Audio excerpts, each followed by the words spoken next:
चुनाव आयोग ने बीते दिनों इलेक्टोरल बॉन्ड से जुड़े डेटा को सार्वजनिक किया। इलेक्टोरल बॉन्ड से जुड़े डेटा विश्लेषण के बाद कई बातें अब सामने आई हैं। कई ऐसी दवा कंपनियां हैं जिनकी दवाइयां टेस्ट में फेल होती रही है। इन कंपनियों ने करोड़ों रुपए के इलेक्टोरल बॉन्ड खरीदकर राजनीतिक दलों को दिए हैं।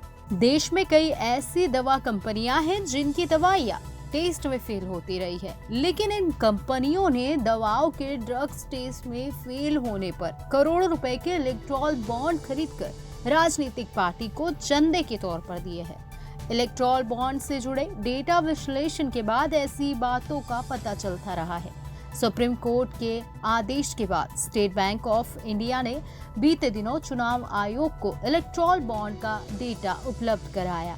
इस डेटा को चुनाव आयोग की ओर से सार्वजनिक कर दिया गया है। इसके बाद से इलेक्टोरल बॉन्ड के जरिए चंदा देने का मामला सुर्खियों में अब बना हुआ है। इलेक्टोरल बॉन्ड की शुरुआत 2017 में हुई थी।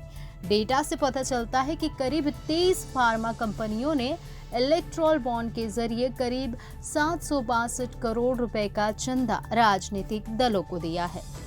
टोरेंट फार्मास्यूटिकल लिमिटेड का रजिस्टर ऑफिस गुजरात के अहमदाबाद में है। कंपनी की ओर से साल 2018 से 2030 के बीच बनाई गई 3 दवाएं ड्रग टेस्ट में फेल हुई है।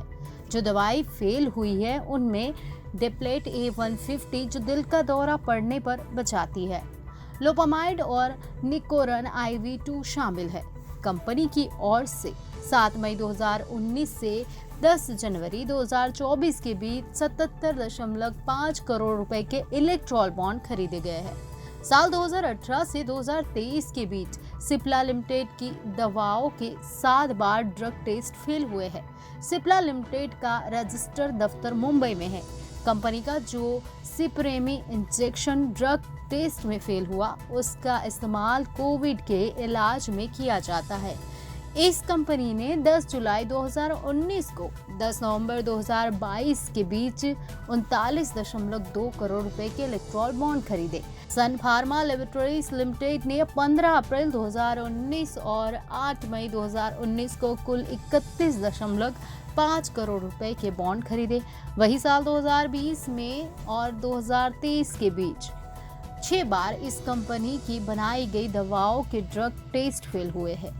इन दवाओं में कॉर्टिवॉस, लेटोप्रोस्ट, आई ड्रॉप्स और फैक्सूरा डी शामिल है। कंपनी का मुख्यालय मुंबई में है। डाइजेस हेल्थ केयर लिमिटेड ने 10 अक्टूबर 2022 और 10 जुलाई 2023 के बीच इस कंपनी ने 29 करोड़ रुपए के बॉन्ड खरीदे थे। साल 2021 में बिहार के ड्रग रेगुलेटर ने इस कंपनी की बनाई गई रेमडेसिविर दवाओं के एक बैच में गुणवत्ता की कमी की बात कही थी। इस तरह के हेट्रो ड्रग्स लिमिटेड और हेट्रो लैब्स लिमिटेड की ओर से साल 2018 और 2021 के बीच बनाई गई दवाओं के 7 ड्रग फेल हुए थे। हेट्रो ड्रग्स लिमिटेड ने 7 अप्रैल 2022 और 11 जुलाई 2023 को 30 करोड़ रुपए के इलेक्टोरल बॉन्ड खरीदे। ये सारे के सारे बॉन्ड तेलंगाना की भारत राष्ट्र समिति यानी BRS पार्टी को दिए गए। हेट्रो लैब्स लिमिटेड ने 7 अप्रैल 2022 और 12 अक्टूबर 2023 को 25 करोड़ रुपए के बॉन्ड खरीदे थे। एंटास फार्मास्यूटिकल्स लिमिटेड ने 10 अक्टूबर 2022 को 20 करोड़ रुपए के इलेक्टोरल बॉन्ड खरीदे थे। जुलाई 2020 में इस कंपनी की बनाई गई दवा एनाप्रिल का ड्रग टेस्ट फेल हुआ था। IPCA लैबोरेटरीज लिमिटेड की दवा लारियागो टैबलेट का ड्रग टेस्ट फेल हुआ था। 10 नवंबर 2022 और 5 अक्टूबर 2023 के बीच इस कंपनी ने 13.5 करोड़ रुपए के बॉन्ड खरीदे थे।